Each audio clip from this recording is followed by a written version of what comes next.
واحلل عقدة من لساني يفقهوا قولي رب زدني علما رب زدني علما رب زدني علما۔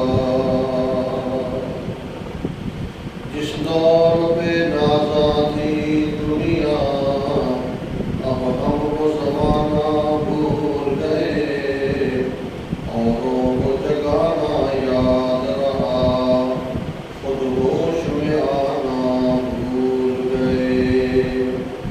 منہ دیکھ لیا آئینے میں پر داغ نہ دیکھا سینے میں، دل ایسا لگایا جینے میں مرنے کو مسلمان بھول گئے۔ درود پاک اللہم صلی علی محمد وعلی آل محمد کما صلیت علی ابراہیم وعلی آل ابراہیم انک حمید مجید۔ اللہم بارک علی محمد وعلی آل محمد کما بارکت علی ابراہیم وعلی آل ابراہیم انک حمید مجید۔ واجب الاحترام معزز سامعین حضرات، اللہ پاک نے انسان کو بہت سارے نعمتوں سے مالا مال کیا ہے۔ انہیں نعمتوں میں سے ایک نعمت اولاد کی ہے۔ جن کے پاس شادی کے بعد 2-4 سال اولاد نہیں ہوتی، ان سے پوچھا جائے اولاد کیا چیز ہے؟ اللہ پاک جب بچہ یا بچی عطا فرما دے تو سب سے پہلا کام اس کے دائیں کان میں اذان کہنا، بائیں کان میں تکبیر کہنا، اقامت کہنا، یہ اس کا حق ہے بچے کا۔ پھر اس کو کٹی دی جائے کسی نیک آدمی کے ہاتھ سے، بچہ ہو تو مرد کے ہاتھ سے، بچی ہو تو عورت کے ہاتھ سے۔ اس کے بعد 7واں دن جب آئے، اس دن ایک کام ہے عقیقہ کرنا، اور دوسرا کام ہوتا ہے بچے کا نام رکھنا۔ ان دونوں کے بارے میں آپ کے سامنے تفصیل عرض کر دی۔ تیسرا کام ہوتا ہے 7ویں دن، جسے ہم پنجابی میں کہتے ہیں چاندے، وہ اتارو جو بچے کے سر پہ بال ہوتے ہیں جب پیدا ہوتا ہے۔ 7ویں دن ان بالوں کو اتارا جائے اس طرح کے ساتھ، پھر ان کو خشک کر کے اس کے برابر چاندی وزن کر کے، اگر وہ تولہ ہے تو تولہ چاندی، 2 تولے ہیں 2 تولہ چاندی، جتنا بھی ہے اتنی چاندی کو صدقہ کرنا چاہیے۔ یہ بھی شریعت کا حکم، اپنی مرضی نہیں کرنی چاہیے، جو اللہ پاک نے نبی پاک صلی اللہ علیہ وسلم نے کر کے دکھایا اس پر عمل کرنا چاہیے۔ اور چوتھا کام ہوتا ہے ختنہ کرانا۔ اگر بیٹا ہے تو اس کے ختنے 7ویں دن کرانے چاہیے۔ سب سے بڑا فائدہ اس میں یہ ہوتا ہے کہ بچے کو تکلیف کم ہوتی، اس کو تکلیف کا احساس نہیں ہوتا۔ دوسرا، آرام اس کو بہت جلدی آ جاتا ہے۔ تیسرا، مسلمانی کی جو ایک شناخت ہے، وہ جو علامت ہے اس کو بندہ پورا کر لیتا ہے۔ کئی لوگ ایسا کرتے نہیں، وہ کیا کرتے ہیں جی چھوڑ دو کہ بعد میں کر لیں، جب بچہ 2 سال کا ہے، 4 سال کا ہے، 10 سال تک بھی، یعنی ہماری حالت یہ ہوئی پڑی ہے 10 سال تک بھی فتنے نہیں ہوتے۔ پھر 10 سال کو جو فتنے کرنے ہیں پورا خاندان اکٹھا کرنا ہے کہ آج کشمیر فتح ہونا ہے، بندہ کہ میں 2 7ویں دن کروں، آپ کے طبی لحاظ سے، ڈاکٹری لحاظ سے مجبوری ہو، چلو 2 ہفتے بعد کر لو، 3 ہفتے بعد کر لو، 4 ہفتے بعد کر لو، بنا وجہ اس طرح کرنا یہ صحیح نہیں۔ یہ بچے کے ساتھ والدین کی ناانصافی ہوتی ہے۔ یہ بچے کے ساتھ ماں باپ کی ناانصافی ہے، یعنی دوسرے لفظوں میں کہتے ہیں کہ بچے کی حق تلفی۔ ماں باپ کو یہ تو ہوتا ہے کہ ہمارا حق ادا نہیں کرتا، تو بچے کا حق کون ادا کرے؟ تو 7ویں دن عقیقہ ختنہ کر دینا چاہیے۔ رہی بات یہ کہ وہ جی ختنہ کریں گے، رشتہ دار جمع ہونے ہیں، دعوت کرنی ہے، نہ کرو، اس کا حکم کس نے دیا ہو؟ کہ سارا خاندان بلاؤ تو پھر ہی ختنے کر لیں. آپ نے دیکھا ہوگا 7ویں دن جب بچے کے ختنے ہوتے ہیں کوئی کسی کو بلایا جاتا ہے نہیں. جو گھر کے افراد ہوتے ہیں وہی ہوتے ہیں بس تو ختنہ کرا دیتے ہیں آپ. تو اسی طرح بڑا ہو جائے بچہ تب بھی دعوت کرنا ہے تو لازم منظور نہیں. یہ ہم نے اپنی طرف سے باتیں بنائی ہوئی ہیں پریشانی کے لیے. تو یاد رکھو دعوت وغیرہ کا اہتمام کرنا یہ صحیح نہیں ہوتا. ہاں ہمت آپ کے پاس ہے تو کر لو، لیکن اس کو بہانہ بنا کے آپ اس کو اور ڈیلے کریں اور لیٹ کریں یہ صحیح نہیں. ہم نے شادیوں پر شروع کر دیا بارات کا سسٹم. اب یہ بارات کا سسٹم اسلام میں ہے ہی نہیں. جناب نبی اکرم صلی اللہ علیہ وسلم کی 11 شادیاں ہوں، اللہ کے نبی کی کوئی بارات نہیں.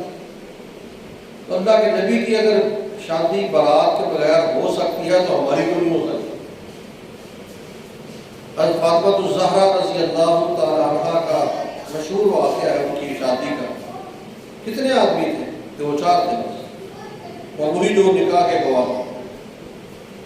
تو اللہ کے نبی کی اپنی شادی، ان کی بیٹی کی شادی اگر بارات کے بغیر ہو سکتی ہے تو ہماری بھی ہو سکتی ہے. یہ تو آج ہم نے ظلم کرنا شروع کر دیا ہے کہ جی ہم بارات آئے گے 100 بندہ، ہم 200 بندہ آئیں گے. تو خدا کے بندو ان پہ کیوں ظلم کرتے ہو دوسروں پر بیچاروں؟ ان پہ بچی کا ایک غم ہے، دوسرا جہیز کا خرچہ ہے، تیسرا تو یہ بھی خرچہ ان پہ ڈال دو. تو اللہ کہے جا کے بھرنا نہیں ہے تم کو. یہ گناہ ہے، یاد رکھو. اتنے رشتہ دار لے کے جاؤ جو اگلا بندہ خوشی کے ساتھ ان کو قبول کر. بڑھا چڑھا کے بالکل غلط ہندوانہ رسومات ہیں جن کو آج ہم نے فرض اور واجب سمجھ لیا ہے. اگلے آدمی سے پوچھو خوشی کے ساتھ کتنے آدمی آپ کہتے ہیں؟ ہماری طرف سے کوئی زبردست نہیں. وہ 10 کہے ہم 10 لے کر آ جائیں. کوشش کرو ایک تو کم ہو، یعنی اس کو لازمی بنانا ہی غلط ہے. اسی طرح شادی کے موقع پر ہم نے مہندی شروع کرنی ہے، یہ بھی اپنی طرف سے بنا لیا. اب تو مہندی کا الگ کارڈ بھی چھپتا ہے. 3 کارڈ آتے ہیں، ایک مہندی کا، ایک بارات کا، ایک ولیمے کا. یعنی اس طرح مسلمان جاہل بنتا جا رہا ہے جان بوجھ کر کہ دین سے پتہ نہیں کتنا دور ہونا چاہتا ہے. جو کام اللہ کے نبی صلی اللہ علیہ وسلم نے زندگی میں ایک بار بھی نہیں کیا. پیغمبر کی شادیاں ہوئی نہیں، اللہ کے نبی کی بیٹیوں کی شادیاں نہیں ہوئی. انہوں نے تو کوئی نہیں مہندی شادی کی تھی.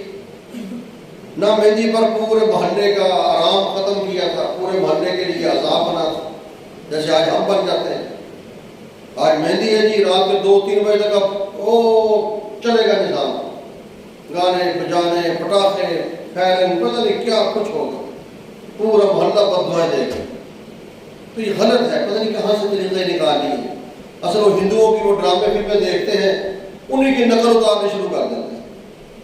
کاش کہ مسلمان قرآن پڑھے، حدیث پڑھے، اللہ کے نبی کے جو طریقے ہیں ان کو سیکھیں. اللہ کے نبی ہمیں کیا کہتے ہیں؟ تو یہ غلط طریقہ ہے، ایسا نہیں کرنا چاہیے. تو بہرحال عرض یہ کر رہا تھا کہ ختنہ کرنے کے لیے دعوت کا اہتمام کرنا اس کا شریعت میں کوئی جواز نہیں ہے.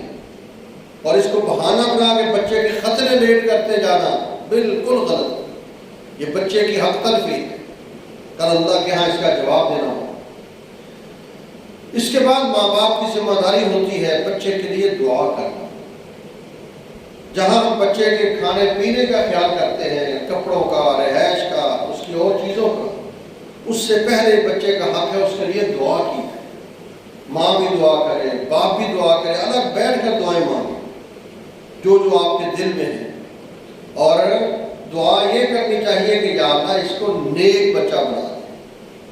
جب وہ نیک بن گیا آپ کے لیے بھی سکون کا ذریعہ بنے گا، معاشرے کے لیے بھی سکون کا ذریعہ بنے گا.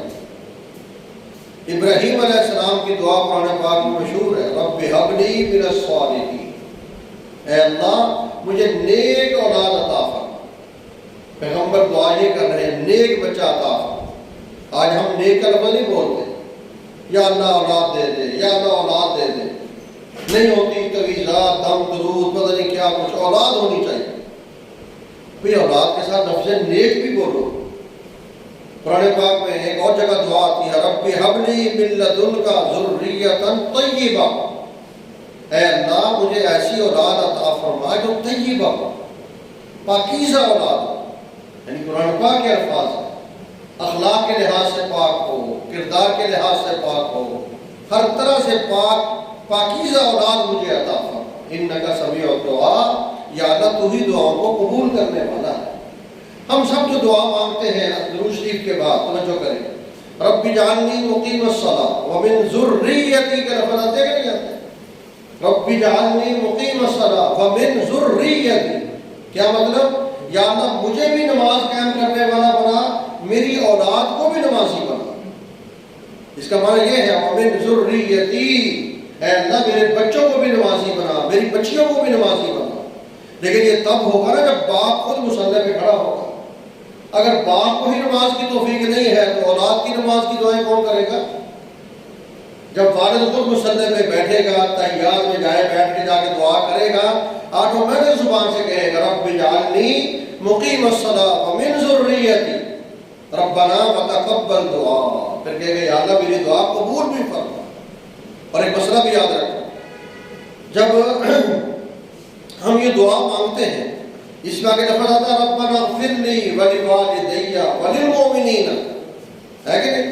اے اللہ میری بخشش فرما ماں باپ کی، سارے مسلمانوں کو۔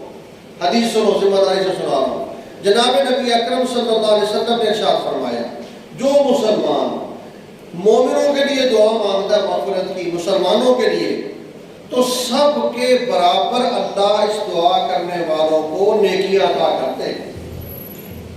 سمجھ آ رہی بات؟ آپ نے کہا یا اللہ سارے مسلمانوں کی بخشش فرما، کیا لفظ ہے؟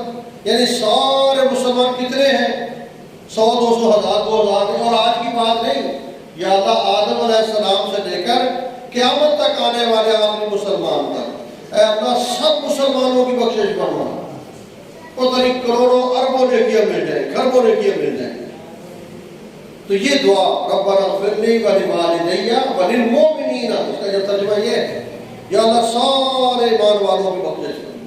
ایک اور مسئلہ بھی یاد رکھیں، جب آپ نے تحیات بیٹھے ہوئے ہیں، درود شریف پڑھ لیا، توجہ، آپ نے رب اجعلنی مقیم الصلاۃ پڑھ لی دعا، ابھی وقت باقی ہے، آپ اور دعا پڑھ لیں، قرآن پاک کی دعائیں ہیں، احادیث کی دعائیں ہیں، اور مانگیں، نہیں اور آتی اسی کو بار بار پڑھی جائے، مسئلہ بتا رہا ہوں۔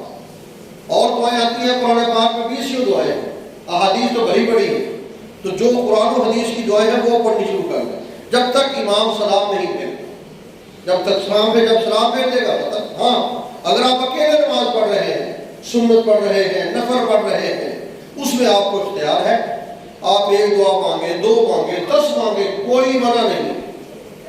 اور فائدہ کیا ہوتا ہے؟ جب ہم التحیات بیٹھے ہوتے ہیں ہمیں جلدی نہیں ہوتی، سلام پھیرنے تک ہماری بریک لگی ہوتی، سلام تک ہم بیٹھے ہوئے ہیں، اور اس میں توجہ بھی ہے، کیونکہ آپ کو کسی نے کچھ کہنا بھی نہیں ہے، پتہ نماز پڑھ رہا ہے، اس توجہ کے عالم میں اللہ سے مانگو، اسی دعا کو بار بار پڑھو، اور دعائیں مانگو۔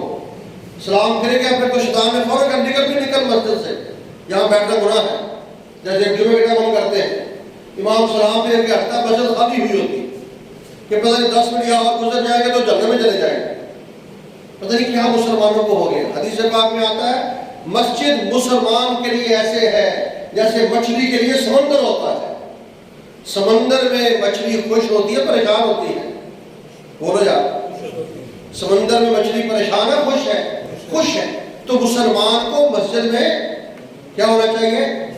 بولو خوش ہونا چاہیے۔ کیا مطلب؟ 2-4 منٹ بیٹھ جاؤ، آدھا گھنٹہ 10 منٹ بیٹھ جاؤ، گھر جا کے کون کشمیر فضا کرنے جا کر وہاں جا کے ٹچ موبائل ہی پکڑ رہا ہے نا، اور کیا کرنا؟ تو یہاں 2 رکعت سنتے پڑھو، 4 سنتے پڑھ لو، بیٹھ کر اللہ کا نام لے کر۔ خیر، تو تحیات کے اندر درود شریف کے بعد بندہ جتنی مرضی دعائیں مانگنا چاہے مانگ سکتا ہے۔ توجہ کریں، قرآن پاک میں اللہ پاک نے ایک اور دعا سکھائی اولاد کے لیے، ربنا ہب لنا من ازواجنا وذریاتنا قرۃ اعین، اے اللہ ہماری بیویوں کو، ہماری اولاد کو ہماری آنکھوں کی ٹھنڈک بنا۔ قرۃ اعین کا معنی کیا ہے؟ یہ ہے قرۃ العین، بچے کا نام بھی ہوتا ہے۔ اے اللہ ہماری اولاد کو ہماری آنکھوں کی ٹھنڈک بنا۔ آگے وجعلنا للمتقین اماما، یا اللہ ہمیں متقیوں کا امام بھی بنا۔ اس کے لیے ہم تیار نہیں ہیں کہ ہمارا بچہ امام مسجد بنے، تیار ہے؟ سوال پیدا نہیں ہوتا۔ مولوی کون بنانا چاہتا مولوی؟ مسجد میں کھڑا ہوگا تو مولوی بنے گا نا. اور مولوی تو ہمیں سمجھا ہوگا معاشرے کا نکما ترین آدمی، یعنی کہتے نہیں ہے لیکن ہمارے دل میں یہی ہے کہ مولوی کا کیا مقام ہے، اس کو یہ کون سا معاشرے کا انسان ہے. تبھی ہم اپنے بچوں کو مولوی بناتے نہیں. اللہ نے قرآن میں کہا ہوا ہے وَجْعَلْنَا لِلْمُتَّقِينَ إِمَامًا، اے اللہ ہمارے بچوں کو امام بنا. امام کب بنے گا؟ جب بچے کی داڑھی بھی ہوگی، جب بچہ حافظ قرآن بھی ہوگا، جب بچہ مولوی بھی ہوگا. ہم تیار ہیں؟ نا یہ قرآن میں کب کرنا ہے؟ نہ کرو. اللہ نے دعا سکھا دی ہے. اللہ تو یہی کر سکتا ہے. اللہ ہمیں بتا سکتا ہے یہ نیک رستہ ہے، یہ کام اچھا ہے، یہ کر لو، تمہارا بھی فائدہ ہوگا، بچے کا بھی فائدہ ہوگا، اس کی بھی نماز روزہ درست ہو جائے گا، تمہارے لیے بھی بخشش کا بہانہ بن جائے گا. نہیں کرتے نہ کرو. مالک کو کیا ہے؟ وہ تو بے پرواہ ذات ہے، لیکن اس نے سکھا دیا ہمیں ربنا هب لنا من ازواجنا وذرياتنا قرۃ اعین. اے اللہ ہماری اولاد کو آنکھوں کی ٹھنڈک بنا. وجعلنا للمتقین اماما، یا اللہ ہمارے بچوں کو امام مسجد بنا. امام کا معنی یہی لکھا علماء نے یہاں پر کہ امامت کرنے والا بنا. اس کا معنی بادشاہ کر لو، لیکن امام بھی تو بادشاہ ہی ہوتا ہے. لیکن اس کے لیے ہم تیار ہیں؟ سوال ہی پیدا نہیں ہوتا. وہ خدا کے بندو اپنے اوپر ترس کھاؤ، اپنے بچوں کو اس راستے پہ لگا دو گے، اللہ کی قسم وہ آپ کو ٹھیک ہے جرمن کے سفر نہیں کرا سکے گا، کبھی کینیڈا، کبھی آسٹریلیا، کبھی برطانیہ نہیں، لیکن آپ کے بڑھاپے میں پاؤں دبا دیا کرے گا انشاءاللہ. جب اس کو پتا ہوگا نا یہ میرا باپ ہے، میری وجہ سے پتہ کیا کچھ کیا ہے، وہ اپنے پاؤں کو، آپ کے پاؤں کو پکڑ پکڑ کے مٹھیاں بھرے گا. اس وقت آپ کو یاد آئے گا ہاں میں نے بہت اچھا کیا. اگر آپ نے کہا نہ یہ کام نہیں کرنا، آپ اس کو پڑھائیں جتنا مرضی پڑھا دیں، اس نے بڑھاپے میں سلام بھی نہیں کیا کرنا، بلکہ الٹا یہ کہہ کہ ہمارا نوکر آ رہا ہے. ایسے واقعات ملتے ہیں. باپ ملنے آتا ہے، بچہ منع کرتا ہے بھائی آپ نہ آیا کرو میرے پاس. کیوں؟ یہاں لوگ کہتے ہیں پتہ نہیں کون بابا ہے، تو اس لیے میں خود آپ کو مل لیا کروں گا. یعنی وہ لوگوں کے سامنے باپ کو ملنا بھی گوارا نہیں کرتا. خیر بس آگے چلیں. تو اولاد کے لیے دعائیں کرنا یہ والدین کی ذمہ داری ہے. دعائیں کیا کرو، یہ ہمارے اوپر اولاد کا حق ہے. نہیں کریں گے پھر اللہ کے ہاں جا کے بھرنا پڑے گا. اور سنو، رب اجعل، قرآن پاک میں آتا ہے رب اجعل ھذا البلد آمنا واجنبنی وبنی. دعا کر رہے پیغمبر، اے اللہ اس شہر کو امن والا بنا، واجنبنی وبنی، یا اللہ مجھے بھی میری اولاد کو بھی بچا کس بات سے؟ ان نعبد الاصنام، کہ ہم بتوں کی پوجا کریں. نہ ہم بتوں کے پجاری بنے، نہ ہماری اولاد بتوں کی پجاری. یعنی پیغمبر یہ دعائیں مانگ کے ہمیں سمجھا رہے ہیں کہ مسلمانوں جہاں اپنے لیے دعائیں کرتے ہو، اپنی اولاد کے لیے بھی دعائیں کرو. آخری دعا سنو. ابراہیم علیہ السلام نے اپنی اولاد کو جب شورا مکہ مکرمہ میں اپنی بیوی کو، بچے اسماعیل کو، قرآن منظر کشی کرتا ہے ربنا انی اسکنت من ذریتی بواد غیر ذی زرع عند بیتک المحرم. اے اللہ میں نے اپنے اولاد کو بالکل ایسی وادی میں چھوڑ دیا جہاں کوئی کھیتی باڑی نہیں، تیرے گھر کے پاس. ربنا لیقیموا الصلاۃ، توجہ کرے قرآن پڑھ رہا ہوں. یا اللہ مقصد کیا ہے؟ تاکہ یہ لوگ نماز پڑھیں. فاجعل افئدۃ من الناس تہوی الیہم، اے اللہ لوگوں کے دل تیرے قبضہ قدرت میں ہیں. یا اللہ لوگوں کے دل کو اس طرف متوجہ کر، قافلوں کو اس طرف متوجہ کر تاکہ وہ اس گھر کی طرف آئیں، بیت اللہ کی طرف. پھر کیا کہا؟ توجہ کریں، اولاد کے لیے دعا ہو رہی ہے وَارْزُقْهُم مِّنَ الثَّمَرَاتِ، اے اللہ میری اولاد کو پھل عطا فرما. یا اللہ میری اولاد کو پھلوں کا رزق عطا فرما. علماء نے لکھا ترجمے میں، تفسیر میں فرمایا ہر پھل کا جو عمدہ پھل ہے، ہر سبزی میں جو عمدہ سبزی ہے، ہر نعمت میں جو عمدہ نعمت ہے، اے اللہ میری اولاد کو وہ عطا فرما. یہ دعا کہاں ہے؟ قرآن پاک میں ہے. یہ ہماری ذمہ داری ہے کہ ہم اپنے بچے کے لیے جہاں اور بہت کچھ کرتے ہیں وہاں ان کے لیے دعا کریں. اللہ سے مانگے بھی صحیح. دعا نے وہ کچھ کرنا ہے جو ہماری محنت نہیں کر سکتی. کہتے ہیں جس کے والدین زندہ ہیں اور وہ بچہ دعا کے لیے کسی پیر کے پاس جائے، کسی بزرگ کے پاس جائے، یہ بدقسمت ہے، بد نصیب ہے. پھر سب سے زیادہ مخلص تیرے لیے تیرے ماں باپ ہیں، جن کو تیرے لیے دعا کرنے میں کوئی ڈیمانڈ نہیں چاہیے. ان کو جب یہ پیسے لاگو کہ نہیں، وہ کہتے بچہ تو سکون میں رہ، بس ہم خوش ہیں. ہر والدین نہیں کہتے ہیں کہ تو اپنے گھر میں خوش ہے، بس میں خوش ہوں. مجھے کچھ نہیں دینے کی ضرورت، تو اپنے گھر میں خوش رہے۔ تو والدین سے دعائیں کرو، اور والدین کی بھی فرض بنتا ذمہ داری بنتی ہے وہ بھی ان کے لیے دعائیں کیا کریں۔ جناب نبی اکرم صلی اللہ علیہ وسلم حضرت حسن کے لیے، حضرت حسین کے لیے دعا کیا کرتے تھے۔ حدیث پاک میں آتا ہے قال النبی صلی اللہ علیہ وسلم يعوذ الحسن والحسین رضی اللہ عنہما ويقول ان اباكما يعوذ بها اسماعیل واسحاق۔ فرمایا حضرت حسن اور حضرت حسین کے لیے اللہ کے نبی دعا کرتے تھے، اور ساتھ فرمایا اسی طرح دعا ابراہیم علیہ السلام اپنے بیٹے اسماعیل اور اسحاق کے لیے دعا کرتے تھے۔ کیا؟ اعیذکما بکلمات اللہ التامہ من کل شیطان وہامہ ومن کل عین لامہ۔ اے اللہ میں ان بچوں کو تیری پناہ میں دیتا ہوں۔ کہتے ہیں جاؤ بچوں اللہ کے حوالے، کہتے نہیں ہیں ماں باپ، یہی ترجمہ ہے، یا اللہ میں ان بچوں کو تیرے حوالے کرتا ہوں ہر نظر بد سے اور ہر شیطان سے اور ہر قسم کے نقصان پہنچانے والے جانور سے۔ یہ دعا ماں باپ کو چاہیے اپنے بچوں کے لیے کریں۔ جب آپ کریں گے بچے کے دل کے اندر آپ کے لیے احترام بھی پیدا ہوگا، بچے کے دل میں آپ کے لیے عزت بھی پیدا ہوگی، اور وہ بچہ کل آپ کے آگے سر جھکا کے پیار لینے کی بھی کوشش کرے گا۔